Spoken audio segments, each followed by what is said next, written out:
চলুন আজ একটা খুব চেনা কিন্তু না বলা গল্প নিয়ে কথা বলি।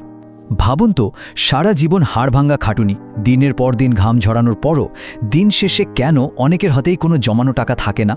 কেন আমাদের চোখের সামনেই কিছু মানুষ প্রতিদিন একটু একটু করে বড়লোক হচ্ছে, আর বিশাল একটা অংশ শুধু কোনো মতে টিকে থাকার লড়াইয়ে আটকে আছে? আসলে এই রহস্যটা কি? অনেকেই হয়তো ভাববেন এটা তো স্রেফ কপালের দোষ, তাই না? বা হয়তো দামি ডিগ্রি নেই, শক্ত পারিবারিক ব্যাকগ্রাউন্ড নেই। কিন্তু সত্যিটা শুনলে হয়তো অবাক হবেন। আর্থিকভাবে পিছিয়ে থাকার আসল কারণ কিন্তু এগুলোর একটাও নয়। এর পেছনে লুকিয়ে আছে একটা অদৃশ্য ফাঁদ, এমন একটা ফাঁদ যেটা কাউকে টেরি পেতে দেয় না যে সে একটা গণ্ডির ভেতর আটকে আছে, আর ঠিক সেই সুযোগে অন্য কেউ নিজের সম্পদের পাহাড় গড়ছে। তো চলুন এই অদৃশ্য ফাঁদটা আসলে কি সেটা একটু তলিয়ে দেখা যাক। ব্যাপারটা খেয়াল করলে দেখবেন কত অদ্ভুত, তাই না? আমরা সোশ্যাল মিডিয়ায় স্ক্রোল করে বা শর্ট ভিডিও দেখে ঘন্টার পর ঘন্টা অনায়াসেই কাটিয়ে দিই, কিন্তু যখনই নিজের ভবিষ্যতের জন্য বা নতুন কিছু শেখার জন্য দিনে মাত্র 10টা মিনিট বের করার কথা আসে, আমরা পিছিয়ে যাই। অথচ প্রতিদিনের এই ছোট্ট 10টা মিনিটই কিন্তু দীর্ঘমেয়াদে পুরো জীবনের মোড় ঘুরিয়ে দেওয়ার জন্য যথেষ্ট। এখানেই আসে সুযোগ ব্যয়ের ব্যাপারটা। খুব চরম একটা বাস্তবতা হলো, যখন কেউ কোনো উদ্দেশ্য ছাড়া শুধু বিনোদনের সময় কাটাচ্ছেন, ঠিক সেই মুহূর্তেই হয়তো পাশের বাড়িরই কেউ একজন সেই একই সময়ে কাজে লাগিয়ে নতুন কোনো দক্ষতা তৈরি করছে। যে সময়টা আমরা স্ক্রোল করে হারিয়ে ফেলছি, ঠিক সেই সময়টা ব্যবহার করেই অন্য কেউ কিন্তু জীবনে অনেকটা এগিয়ে যাচ্ছে। এবার আসা যাক আরেকটা অবাক করা বিষয়ে। এত আয় করেও কেন মানুষ নিঃস্ব হয়ে যায়?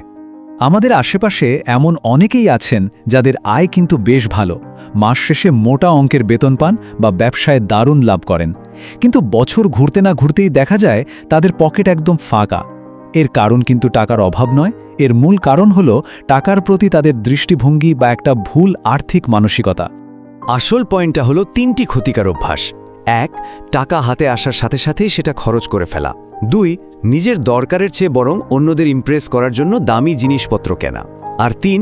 সঞ্চয় বা বিনিয়োগ নিয়ে একটুও পড়াশোনা না করা। আয় যতই হোক না কেন, এই অভ্যাসগুলো যে কারো ব্যাংক ব্যালেন্সকে ভেতর থেকে একদম ফাঁপা করে দিতে পারে। এখন আমাদের বুঝতে হবে এই কমফোর্ট জোন বা স্বস্তির জায়গা থেকে বেরিয়ে আসার বিষয়টা। আমাদের মানুষের স্বভাবের একটা বড় কনফ্লিক্ট বা দ্বন্দ্ব কি জানেন? আমরা সবাই জীবনে বিশাল বড় কিছু করতে চাই, গাড়ি বাড়ি আর্থিক স্বাধীনতা সবই চাই, কিন্তু সেই বড় সাফল্যের জন্য প্রতিদিন যে ছোট ছোট স্যাক্রিফাইস বা ত্যাগ স্বীকার করতে হয়, যেমন ধরুন একটা অপ্রয়োজনীয় কেনাকাটা বাদ দেওয়া বা ছুটির দিনে একটু বাড়তি কাজ করা, এগুলো করতে আমরা অনেকেই একদম রাজি নই। কিন্তু যারা সত্যি আর্থিকভাবে সফল, তারা এই সমীকরণটা খুব ভালো করে বোঝেন। তারা জানেন যে আজকের এই সাময়িক অস্বস্তিগুলো আসলে একটা ইনভেস্টমেন্ট। এই ছোট ছোট কষ্টগুলোকে তারা হাসি মুখে মেনে নেন, কারণ তারা জানেন আজকের এই সংগ্রামটুকু না করলে আগামীকালের সেই কাঙ্ক্ষিত স্বাধীনতাটা কখনোই আসবে না। এবার আমরা এমন একটা জায়গায় আসছি যেটা সফল এবং অসফল মানুষের মধ্যে সবচেয়ে বড় পার্থক্যটা তৈরি করে দেয়। আর এই ব্যাপারটা খুব চমৎকারভাবে বুঝিয়ে দেয় যে কিভাবে দুটো ভিন্ন দৃষ্টিভঙ্গি জীবনকে সম্পূর্ণ দুই দিকে নিয়ে যায়। একদিকে আছে অন্যের ঘাড়ে দোষ চাপানোর মানসিকতা, এই যেমন সরকার ভালো না, পরিবার সাপোর্ট করেনি, কপালের দোষ বা পরিস্থিতি খারাপ। অন্যদিকে একটা ক্ষমতায়নকারী বা রিচ মাইন্ডসেট বাইরের কাউকে দোষ না দিয়ে সোজাসুজি নিজেকে একটা প্রশ্ন করে, আমি নিজের অবস্থার কিভাবে উন্নতি করতে পারি, কিভাবে উন্নতি করা যায়। বিশ্বাস করুন, এই একটা মাত্র প্রশ্ন পুরো গেম চেঞ্জ করে দিতে পারে। যখনই আমরা অন্যদের দোষ দেওয়া বন্ধ করে নিজের দিকে ফোকাস করি, ঠিক সেই মুহূর্ত থেকে জীবনের গতিপথ বদলাতে শুরু করে।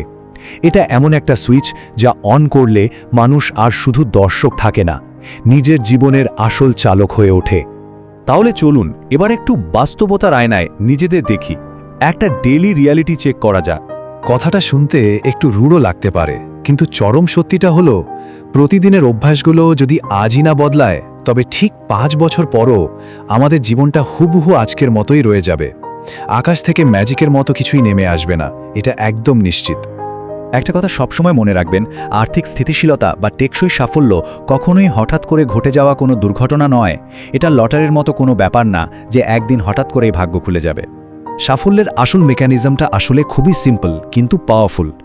সঠিক দৈনন্দিন অভ্যাস, নিজের প্রতি কঠোর শৃঙ্খলা এবং একটা পজিটিভ মানসিকতা, এই 3টি জিনিস যখন একসাথে কাজ করে, কেবল তখনই একটা শক্ত ভিত্তি তৈরি হয়। আর আসে আসল আর্থিক স্বাধীনতা। আজকের এই আলোচনার একেবারে শেষ প্রান্তে এসে আমরা খুব শক্তিশালী একটা কথা মনে করতে পারি।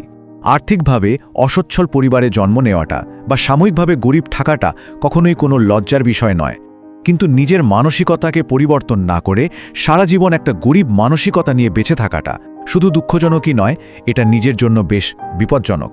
পরিশেষে একটা প্রশ্ন দিয়েই শেষ করছি, দশকের পর দশক ধরে চলা এই আর্থিক টানাপোড়েনের চক্রটা কি আজই ভাঙবে? পরিবর্তনের এই যাত্রাটা কি আজ থেকেই শুরু হতে পারে?